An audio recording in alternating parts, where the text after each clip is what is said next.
ونتوب إليه ونعوذ بالله من شرور أنفسنا ومن سيئات أعمالنا من يهد الله فلا مضل له ومن يضلله فلا هادي له أشهد أن لا إله إلا الله أشهد أن محمدا عبده ورسوله لا نبي بعده. Ikhwatul iman yang dirahmati Allah Subhanahu wa taala, alhamdulillah pada malam hari ini kita bisa kembali bertemu dalam kajian eh, aktual ya. Kita masih mensoroti perang Iran Amerika plus Israel ya, sering disingkat AMIS gitu ya, Amerika plus Israel. Eh, Hal yang kita lihat pada malam hari ini adalah sejauh mana ya provokasi agama itu digunakan oleh elit-elit politik Donald Trump untuk mengokohkan perang mereka di Timur Tengah ya. Sekaligus ini menunjukkan bahwa eh, faktor agama itu tidak bisa dilepaskan dari setiap konflik yang terjadi ya. Walaupun secara eh, umum kalau kita lihat eh, ajaran Islam itu seringkali kemudian dengan ajaran jihadnya dituding ya agama yang menggunakan kekerasan gitu.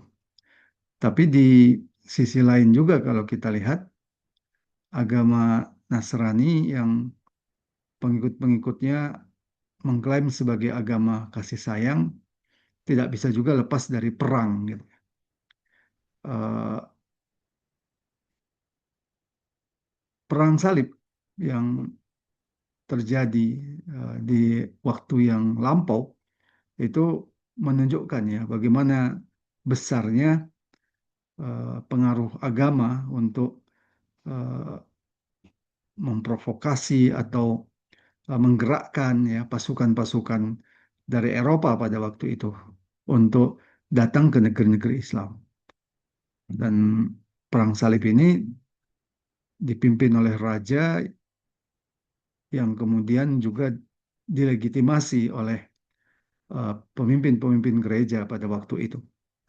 Demikian juga kalau kita lihat dalam perang modern ya, narasi perang salib ini tetap muncul meskipun faktor utama yang menggerakkan kenapa Amerika siapapun presidennya itu berusaha untuk mengendalikan Timur Tengah dengan berbagai cara.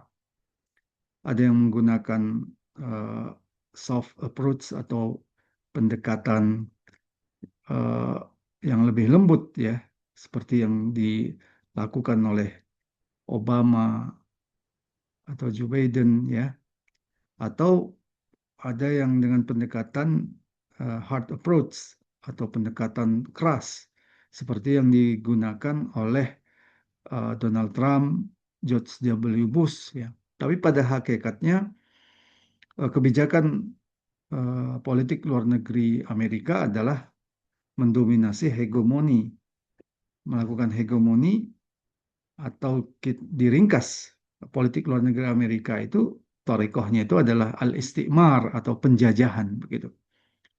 Eh, Itulah yang menjadi pendorong utama, faktor utama. Namun dalam beberapa kasus ya eh, narasi-narasi agama juga digunakan ya, termasuk dalam perang apa yang dilakukan oleh Amerika dengan memerangi Iran ya. Hal itu bisa kita lihat dari berbagai pernyataan dari elit-elit politik Donald Trump.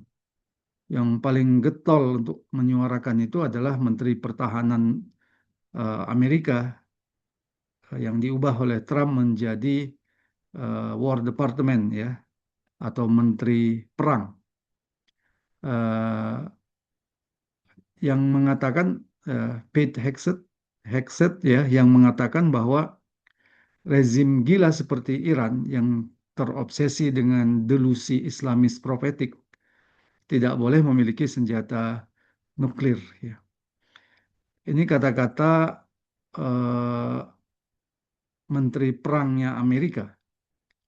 Jadi kalau kita lihat kata-kata ini kata-kata yang sebenarnya bukan hanya menyerang Iran ya. Ada istilah Islamis prophetic ya. Prophetic itu nubuah kalau dalam bahasa kita ya.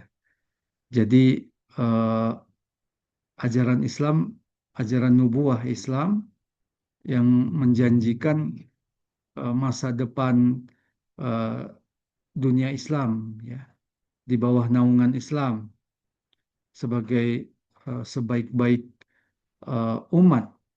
Demikian juga kalau kita lihat apa yang disebut oleh Rasulullah Shallallahu Alaihi Wasallam bahwa dunia Islam setelah melewati fase-fase perjalanan hidupnya akan masuk pada fase yang terakhir yaitu fase khilafah ala minhaji nubuwah summa takunu khilafah ala minhaji nubuwah.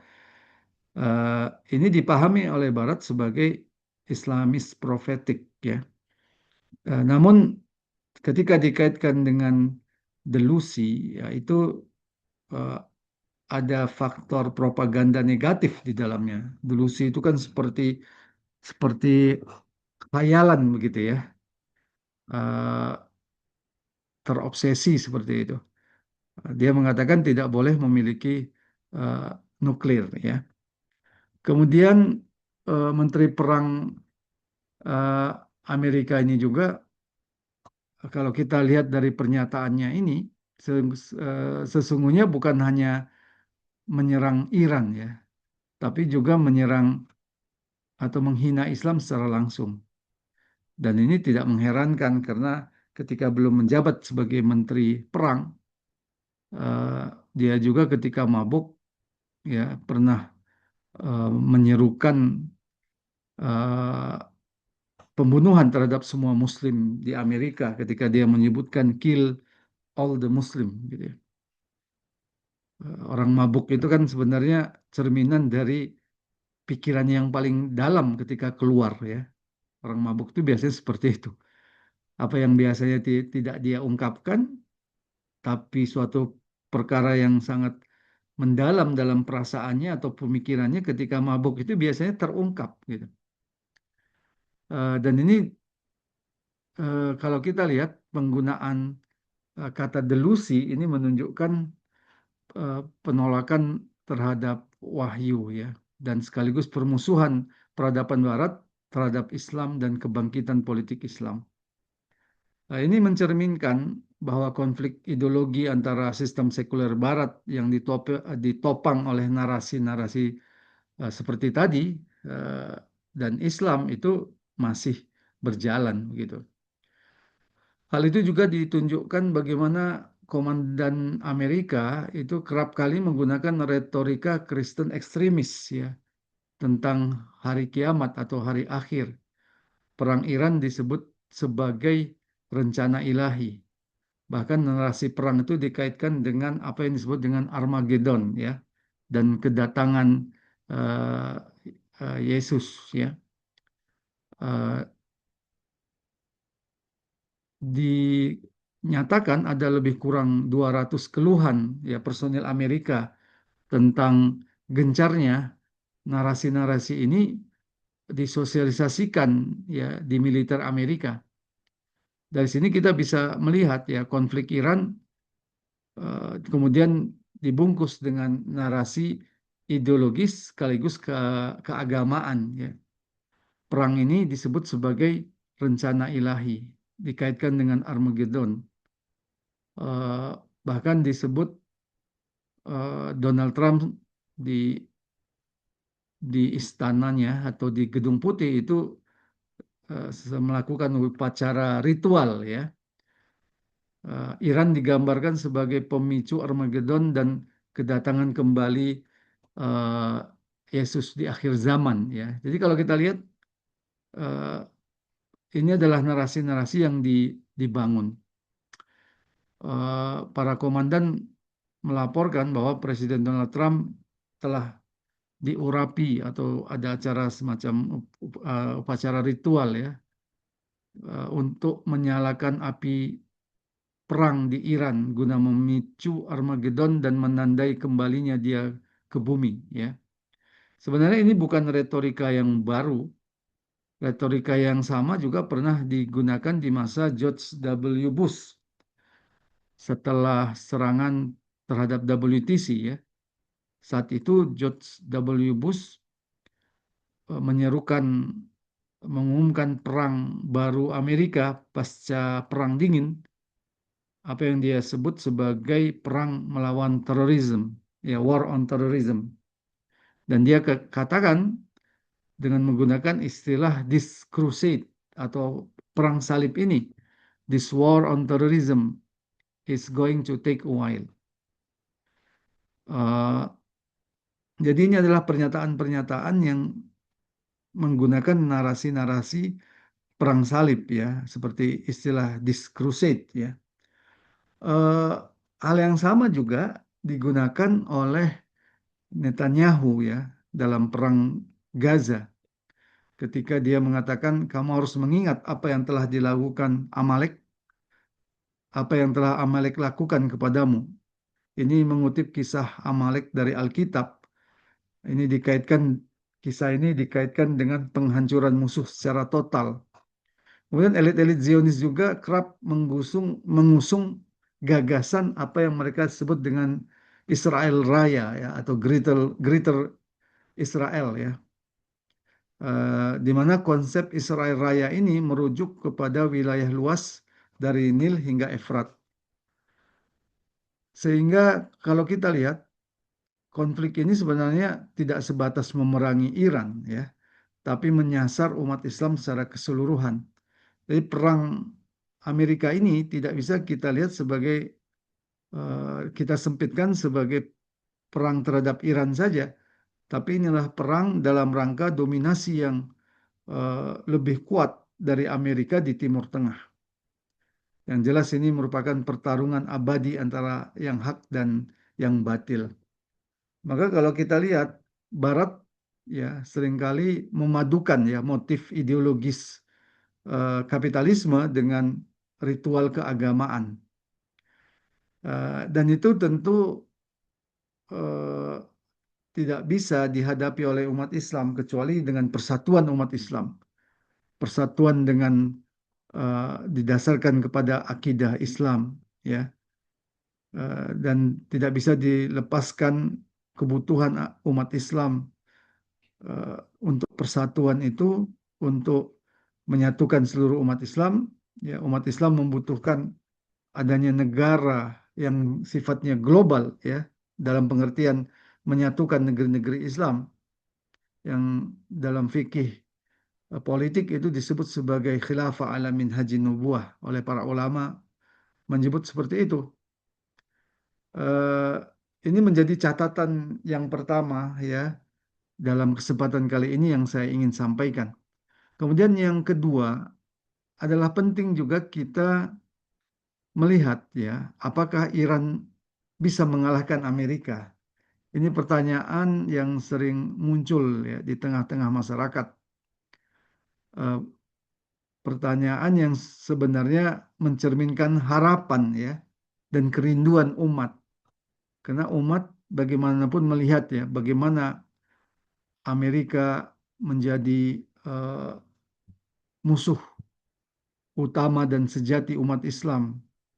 Karena Amerika lah yang telah merancang berbagai kebijakan-kebijakan yang menargetkan Islam dan kaum muslimin. Amerika lah yang telah demikian banyak menumpahkan darah kaum muslimin di berbagai kawasan di dunia Islam seperti Irak, Afghanistan, demikian juga Suriah. Amerika juga bertanggung jawab penuh terhadap genosida eh, di Palestina karena Amerika lah yang membackup ya, yang mendukung penuh kebijakan Zionis Yahudi dengan bantuan ekonomi, militer, termasuk bantuan politik ya. Eh, Umat secara gamblang melihat itu. Karena itu ketika Iran melakukan perlawanan terhadap serangan Amerika bersama Israel ya, ini menjadi semacam harapan umat ya, cerminan kerinduan umat akan kemenangan umat Islam. Namun pertanyaan yang paling sering diungkap atau sering muncul adalah apakah Iran benar-benar bisa mengalahkan Amerika? Ya, ini perlu kita bahas eh, agar kita juga bisa meletakkan ya sampai sejauh mana harapan-harapan kita terhadap Iran. Kalau harapan-harapan kita ternyata tidak sepenuhnya bisa kita letakkan pada Iran, berarti apa yang harus kita lakukan gitu. Disitulah pentingnya pembahasan kita malam hari ini ya. Kalau kita bicara tentang eh, apakah Iran bisa mengalahkan Amerika adalah penting bagi kita untuk memahami eh, apa yang dalam kitab Mafahim Siyasiyah itu disebut sebagai Al-Mauqifud Duali ya, konstelasi politik internasional. Karena dengan memahami konstelasi politik internasional, kita bisa menilai dan menimbang apakah sebuah negara itu bisa mengalahkan negara lain atau mengimbangi negara lain ya. Dalam kitab ini disebutkan bahwa fahmul mauqifid duali yaqtadi minal muslimina ma'rifata markazid daulatil ula wa ma'rifata duwalit tabi'ati wa duwalil lati fil falaki wa duwalil mustaqillati.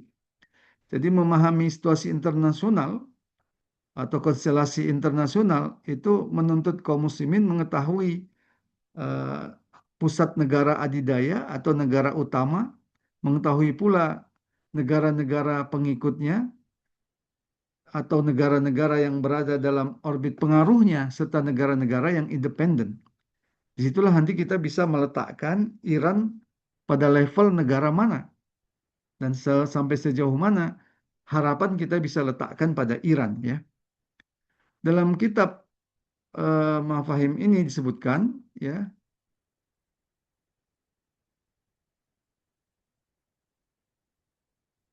eh, klasifikasi pertama adalah apa yang disebut sebagai ad-daulatul ula atau negara utama, sering juga disebut sebagai negara adidaya. Negara ini adalah negara yang memiliki kekuatan terbesar di dunia sehingga dia mampu menentukan arah politik internasional. Dengan ciri-ciri negara ini memiliki kekuatan militer yang sangat besar, ekonominya juga kuat, pengaruh politik globalnya luas, dan dia memimpin aliansi-aliansi internasional.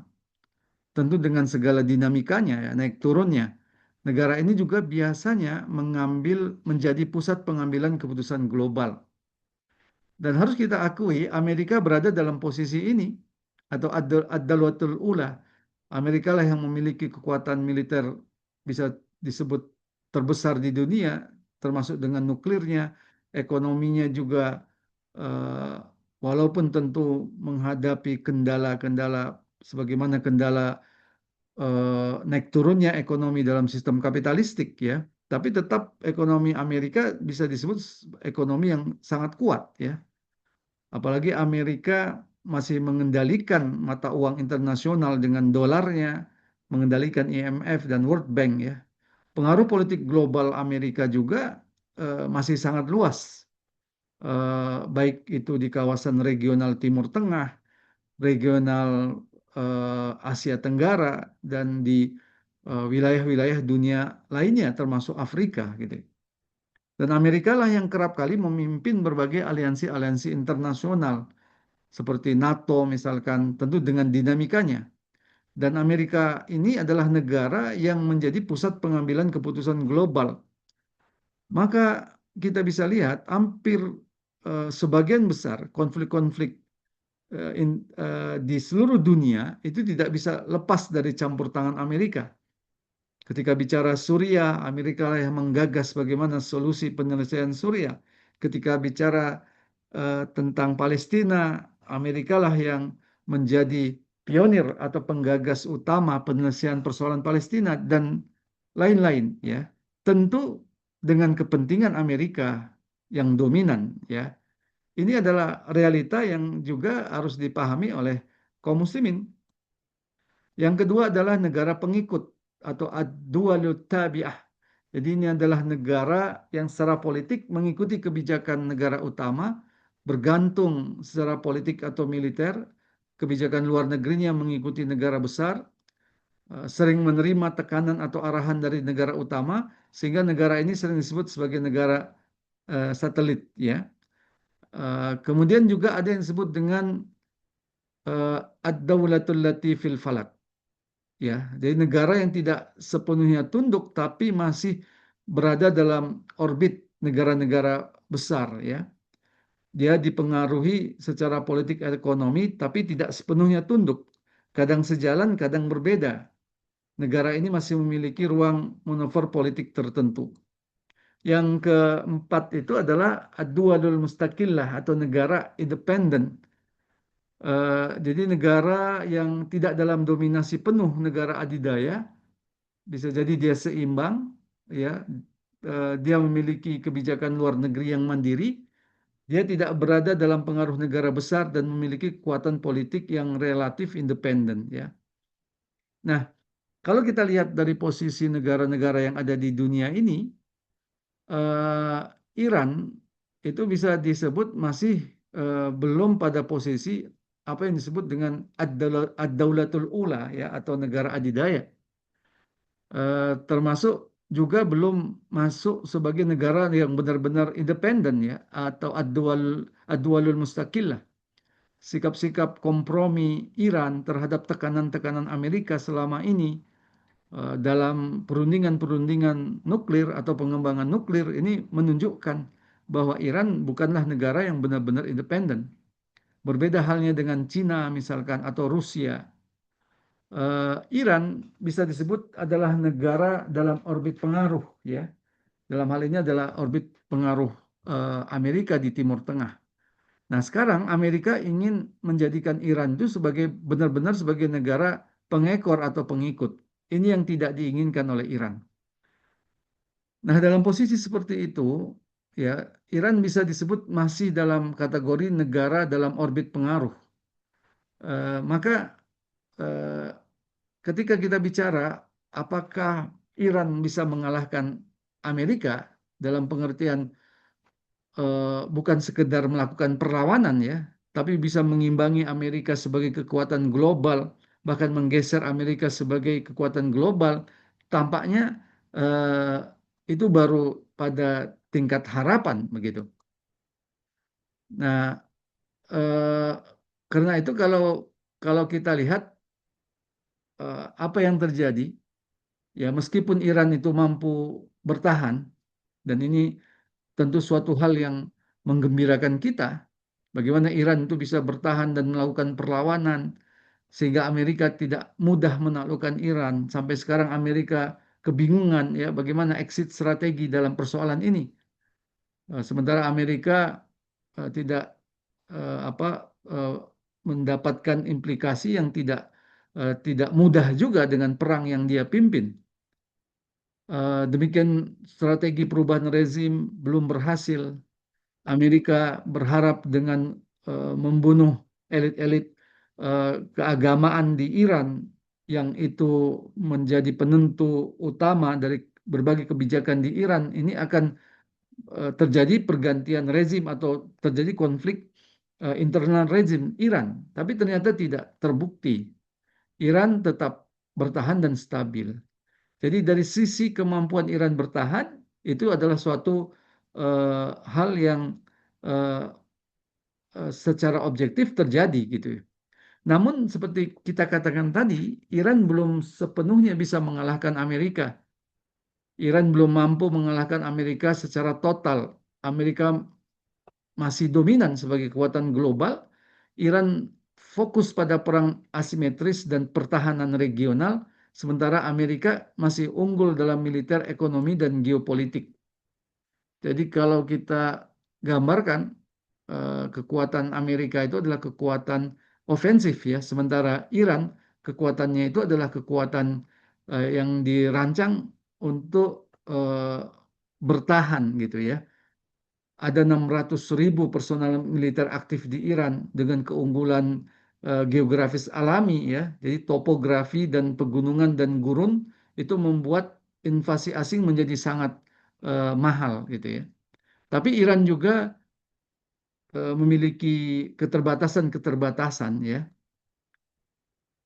Antara lain kesenjangan kekuatan militer. Jadi Amerika menduduki peringkat pertama kekuatan militer di dunia, sementara Iran peringkat ke-16. Anggaran militer Amerika jauh lebih besar.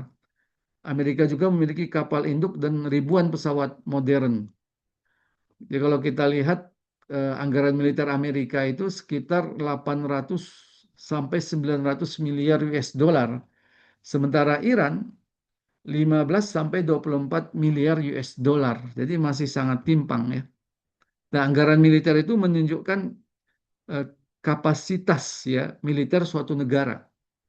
Amerika memiliki 11 kapal induk, di mana kapal induk ini sangat penting, eh, bukan hanya dia semacam pangkalan militer, tapi mobilitasnya yang cepat, yang relatif cepat ya, yang relatif cepat dan menjangkau banyak kawasan di dunia itu sangat menentukan dalam perang global. Sementara Iran sebatas yang saya tahu itu tidak memiliki kapal induk.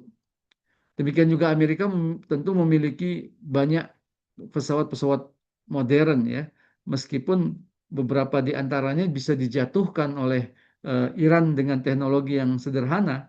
Namun secara faktual kita tidak bisa mengatakan bahwa kekuatan kekuatan militer Iran itu lebih unggul dari kekuatan militer Amerika ya.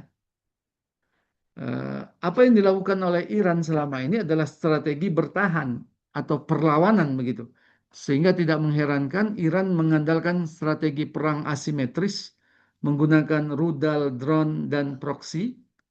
Eh, ada Yaman, ada Houthi di Yaman, ada Hizbullah di Lebanon Selatan, ada rezim Irak ya di negara Irak ya. Ini adalah proksi-proksi yang digunakan oleh Iran untuk mengokohkan posisinya. Karena itu Iran fokus mengganggu dan memberikan biaya tinggi bagi perang Amerika untuk Amerika ini, bukan perang langsung secara global gitu.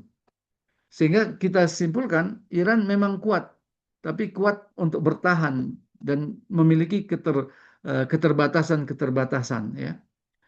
Tidak hanya itu, kekuatan negara itu juga ditopang oleh kekuatan ekonominya, eh, lebih-lebih ekonomi global ya. Karena ekonomi global itulah yang akan menentukan ekonomi dunia. Sementara dominasi ekonomi global Amerika itu masih unggul tentunya. Apalagi dalam posisi ekonomi Iran yang masih tertekan sanksi. Amerika juga menguasai sistem ekonomi global dengan IMF dan World Bank-nya, dominasi dolar yang memperkuat hegemoni Amerika. Ini yang menyebabkan ekonomi dunia itu masih dikendalikan oleh Amerika. Tidak hanya itu, ketika kita bicara tentang Amerika, berarti kita bicara tentang kekuatan kapitalisme global yang masih dipimpin oleh Barat dengan NATO dan aliansi Baratnya yang menopang dominasi Amerika serta sistem finansial dunia yang menguntungkan Amerika. Ditambah ditambah lagi bahwa negeri-negeri Islam sebagian besar masih terikat dengan sistem Barat ini, yang itu menjadi belenggu tersendiri bagi negeri-negeri Islam. Karena itu tidak mudah ya eh, bagi negeri-negeri Islam termasuk Iran untuk mengalahkan Amerika secara global gitu. Demikian juga kalau kita bicara tentang pembebasan Palestina ya, yang memang ini tidak tidak tidak menjadi eh, perhatian fokus perhatian utama dari Iran, ya. Karena kalau kita bicara tentang pembebasan Palestina itu tidak cukup dengan serangan-serangan rudal, ya, tapi harus disertai dengan perang darat, ya. Dan ini menjadi kendala bagi Amerika sendiri. Nah, karena itu eh, dunia Islam dalam kondisi sekarang ini itu akan sulit mengalahkan Amerika, apalagi termasuk Iran, ya. Apalagi Iran itu dibatasi oleh sistem nation state, ya. Di mana Iran itu akan berpikir untuk kepentingan nasionalnya sendiri. Maka apa yang harus dilakukan oleh umat Islam adalah bersatu. Ketika kita bicara mengalahkan Amerika dalam pengertian menggeser pengaruh global Amerika di dunia, eh, mau tidak mau dibutuhkan persatuan dunia Islam dan melepaskan, ya, jerat penjajahan di dunia Islam yang selama ini telah menjerat dunia Islam. Maka umat Islam harus lepas dari dominasi Barat, dan yang paling penting yang harus dilepaskan umat dari dominasi Barat ini adalah dominasi ideologi, ya. Maka selama kapitalisme ini masih diadopsi oleh negeri-negeri Islam dan diterapkan di negeri-negeri Islam, maka kendali terhadap negeri-negeri Islam itu masih berada di bawah Amerika.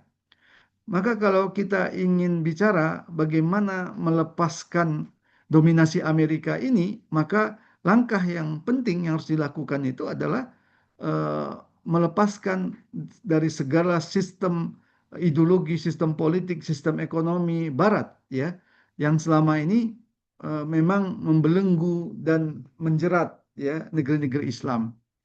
Di samping itu adalah penting untuk menyoroti keberadaan penguasa-penguasa di negeri Islam yang selama ini alih-alih kemudian berpihak pada kepentingan umat atau kepentingan kaum muslimin, eh, sebagian besar dari penguasa-penguasa di negeri Islam justru berada dalam bayang-bayang Amerika atau bahkan eh, menjadi pelayan setia, ya, kepentingan-kepentingan Amerika, ya. Untuk itulah umat harus fokus pada dua perkara tadi, ya. Bagaimana melepaskan jerat-jerat dominasi Amerika. Yang kedua adalah bagaimana menggeser atau menghilangkan, ya, penguasa-penguasa negeri Islam yang selama ini justru posisinya melayani kepentingan negara-negara imperialis, ya. Nah, disinilah apa yang diserukan oleh umat Islam dengan seruan menegakkan kembali khilafah ala minhaji nubuwah ini menjadi solusi persatuan dan kekuatan umat Islam, ya. Maka kalau kita lihat, kalaulah umat Islam ini bersatu di bawah payung politik khilafah ala minhaji nubuwah, kita memiliki potensi-potensi yang luar biasa, yang itu membutuhkan kekuatan, tinggal membutuhkan kekuatan politik yang menyatukan. Kita memiliki lebih dari 2 miliar jiwa. Demikian juga negeri-negeri Islam adalah negeri-negeri yang berada pada jalur strategis perdagangan dunia yang mengendalikan titik-titik vital global seperti terusan Suez, Selat Hormuz, dan Selat Malaka. Demikian juga mendominasi 70% cadangan minyak dunia di samping energi yang lain. Juga tidak kalah, ya, memiliki kekuatan militer yang masif, ya. Ada, kalau digabungkan negeri-negeri Islam ada sekitar 3,6 juta personil militer, ya. Di antaranya ada negeri-negeri Islam yang sudah memiliki senjata nuklir seperti Pakistan dan juga sudah mengembangkan teknologi drone mutakhir, termasuk Iran, dan pengembangan rudal yang juga dilakukan oleh Turki misalkan. Nah, yang jadi kendala utama itu adalah bagaimana memutus mata rantai yang selama ini justru menghalangi persatuan kaum muslimin. Disitulah persatuan politik itu menjadi penting, ya, persatuan politik yang sifatnya global, inilah yang bisa mengakhiri perpecahan ya, yang selama ini justru dilestarikan oleh Barat melalui penguasa-penguasa negeri Islam sendiri. Eh, karena itu kita memiliki umat Islam itu memiliki tanggung jawab, mandat politik untuk kebangkitan umat Islam ya. Eh, di mana umat Islam harus terus menyuarakan kebenaran di depan publik dengan sudut pandang Islam. Umat Islam juga harus terus menyingkap kepentingan negara-negara besar dan persekongkolan mereka, termasuk membongkar konspirasi global dan mengekspos pengkhianatan penguasa-penguasa di negeri Islam. Ya.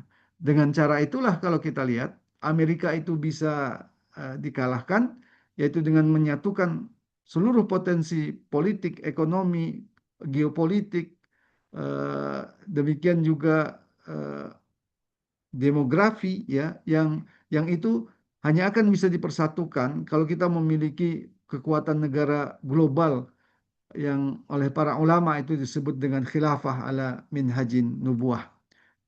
Demikian beberapa catatan kita tentang dua hal. Pertama, bagaimana narasi-narasi perang salib itu masih digunakan oleh Amerika. Yang kedua, sampai sejauh mana harapan kita terhadap Iran. Apakah bisa diharapkan untuk mengalahkan Amerika dalam kekuatan global atau tidak? Ya, terima kasih. Ya, Alhamdulillah. Syukuran Ustaz terkait dengan pemaparan, kemudian penjelasan, analisa terkait dengan posisi Iran dan juga potensi terkait dengan perang yang hari ini belum bisa dipastikan selesainya kapan, tapi masih dalam posisi gencatan senjata mencari kesepakatan politik di antara dua negara atau dengan sekutu Amerika ya. Insya Allah kita mendapatkan maklumat terkait dengan analisa dari beliau berkaitan dengan posisi Iran di saat ini, apakah memang bisa menjadi peluang besar untuk kembalinya umat Islam memimpin dunia, seperti yang beliau sampaikan bahwa itu agak sulit ketika memang masih berkutat di konsep politik national state ya. Insya Allah ini kita buka dulu forum diskusinya supaya semakin menarik dan juga mengasah kemampuan kita terkait dengan membaca kondisi kekinian di tengah-tengah kaum muslimin terutama di Timur Tengah.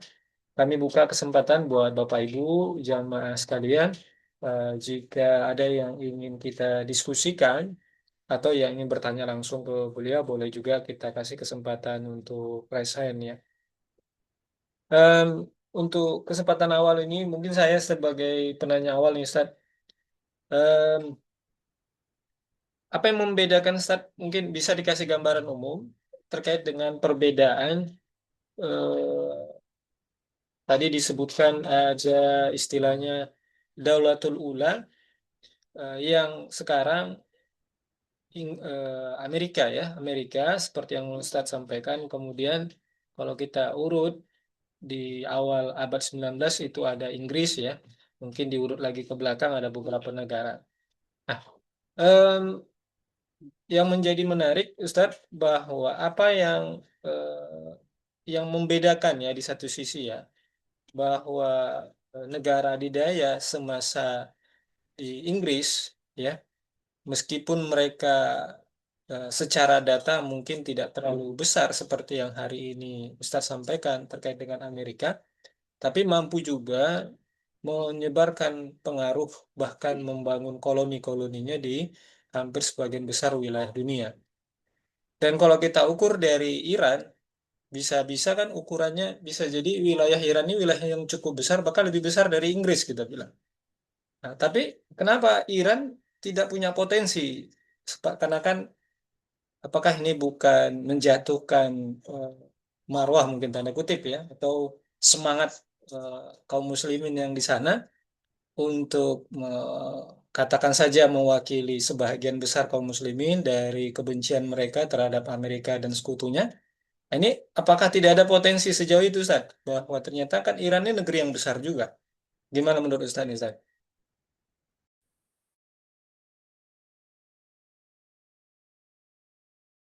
Masih di-unmute, Tat.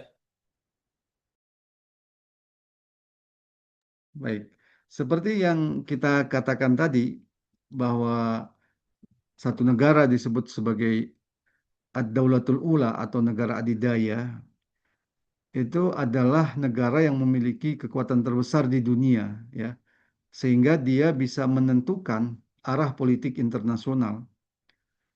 Eh, Biasanya itu ditopang dengan kekuatan militer yang sangat besar, ekonomi yang kuat, tentu dengan segala dinamikanya, pengaruh global, politik global yang luas, dan mampu memimpin aliansi-aliansi internasional. Dan negara ini juga menjadi pusat pengambilan keputusan global. Itulah yang menjadi kriteria apa yang disebut sebagai ad-daulatul ula, ya, atau negara adidaya, ya. Nah, Iran tentu masih belum pada potensi ini, ya, posisi ini maksudnya. Eh, Bukan berarti tidak mungkin gitu. Bukan berarti tidak mungkin. Lantas apa yang harus kita lakukan dalam hal ini adalah umat Islam, termasuk Iran, ya, untuk masuk pada posisi eh, negara adalah ad-daulatul ula ini, negara adidaya.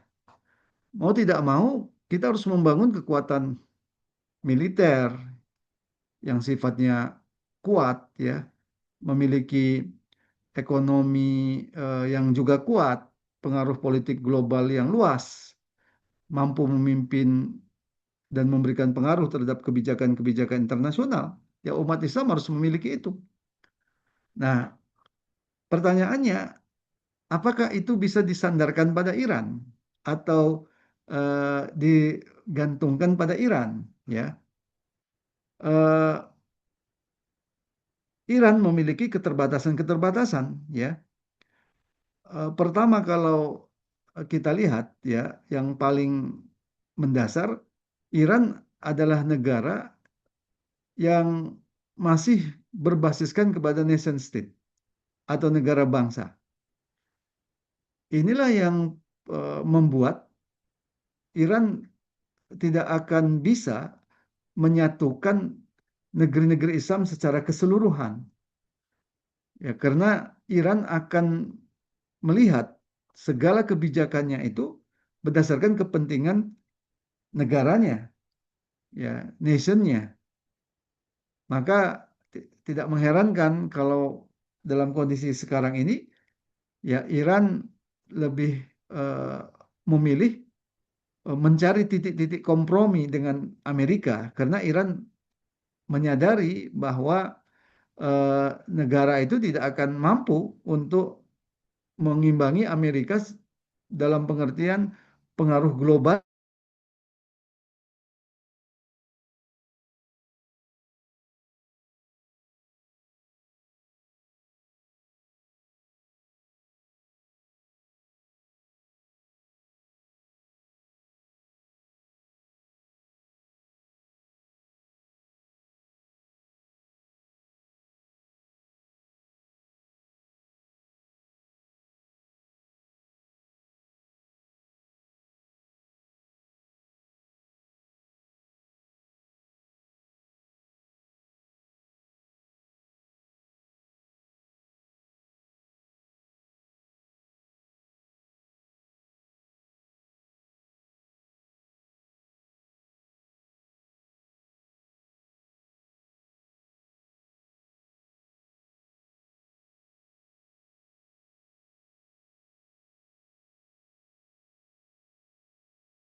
Iya, beliau lagi ke cancel keluar nih ya. Ntar kita coba konfirmasi dulu ke beliau.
Assalamualaikum. Waalaikumsalam. Eh, Maaf ini agak gelap-gelapan ya. Sampai selesainya aja ya. Jadi kita lanjutkan sebentar. Karena itu berharap pada Iran ya itu tidak cukup. Ini butuh persatuan dunia Islam secara keseluruhan. Eh, dan itu sebenarnya bisa dilakukan oleh Iran kalau Iran mau menyatukan dunia Islam. Nah, persoalannya dengan cara apa dunia Islam itu dipersatukan? Pertama tentu dengan akidah Islam. Inilah yang akan menyatukan dunia Islam secara keseluruhan. Maka kalau Iran pada posisi sentral ya seharusnya uh, Iran melepas ya paham-paham keagamaan uh, yang kemudian diadopsi sebagai paham negara, itu yang kemudian akan menyebabkan keterbatasan Iran atau ketidakmampuan Iran untuk menyatukan dunia Islam. Untuk bisa menyatukan dunia Islam harus didasarkan kepada akidah Islam. Yang kedua, tidak bisa berbasis pada nation state atau negara bangsa. Karena negara bangsa itu memang dirancang oleh negara-negara barat untuk memandulkan negeri-negeri Islam. Beda halnya dengan barat ya. Mungkin ada pertanyaan, bukankah barat juga berbasiskan pada negara bangsa? Benar, tapi barat merancang tatanan internasional yang justru menghimpun negara-negara bangsa yang ada di dunia untuk tunduk kepada mereka dan menjadikan negara bangsa yang ada di dunia lain itu untuk uh, tidak bersatu dengan konsepsi negara bangsa itu. Amerika dan sekutunya justru merancang tatanan politik global internasional lewat PBB misalkan, ekonomi internasional lewat World Bank, pemaksaan dominasi dolar.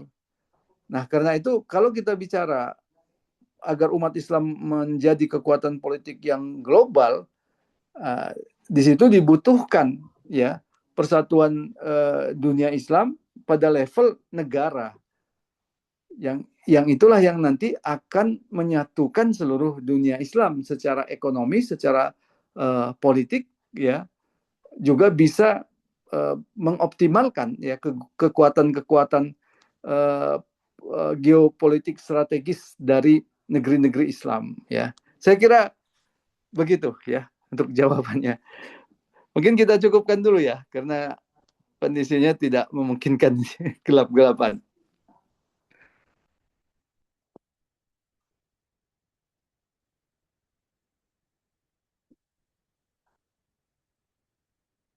Masih di mood set.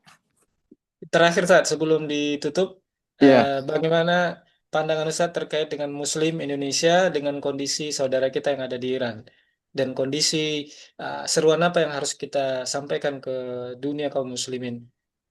ya, pertama harus kita pahami ya, serangan terhadap Iran, sebagaimana juga serangan terhadap Palestina, serangan terhadap Suria, serangan terhadap Yaman, serangan terhadap Afghanistan, itu sejatinya adalah serangan terhadap negeri Islam.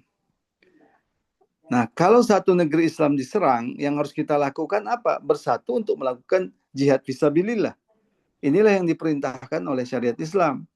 Wa qatilu fisabilillahi allazina yuqatilunakum. Ya, perangilah di jalan Allah orang-orang yang memerangi kalian.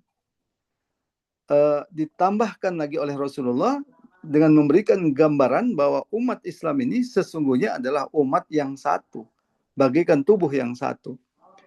Inilah yang seharusnya dilakukan oleh umat Islam.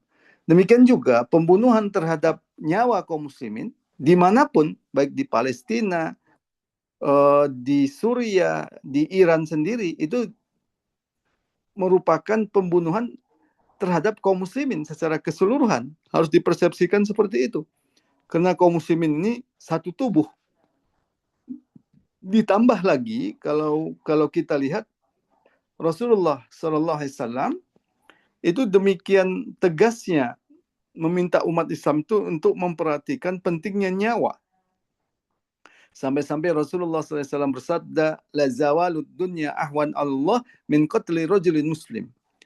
Jadi hancurnya bumi beserta isinya ini adalah lebih ringan bagi Allah dibanding dengan terbunuhnya nyawa seorang muslim. Ini harus kita pahami seperti itu. Maka apapun yang terjadi di Iran, terjadi di Palestina, ya, itu seharusnya disikapi sebagai persoalan umat Islam. Maka kita pun harus mencari apa yang menjadi solusinya. Maka solusinya itu adalah menyatukan umat Islam, melakukan mobilisasi potensi-potensi umat Islam, dan lagi-lagi ya itu membutuhkan ya kekuatan politik pada level global sampai pada level negara. Inilah yang disebut dengan khilafah alamin haji nubuah itu. Karena itu perjuangan untuk menegakkan khilafah alamin haji nubuah itu seharusnya menjadi agenda pokok atau agenda utama dari dunia Islam. Kalau dunia Islam itu benar-benar ingin menyingkirkan penjajahan di negeri-negeri Islam. Kalau dunia Islam itu benar-benar ingin menerapkan syariat Islam secara kafah, benar-benar ingin menghilangkan atau menghapus pengaruh dari penguasa-penguasa yang tunduk kepada kepentingan-kepentingan negara-negara barat. Saya kira itu catatannya.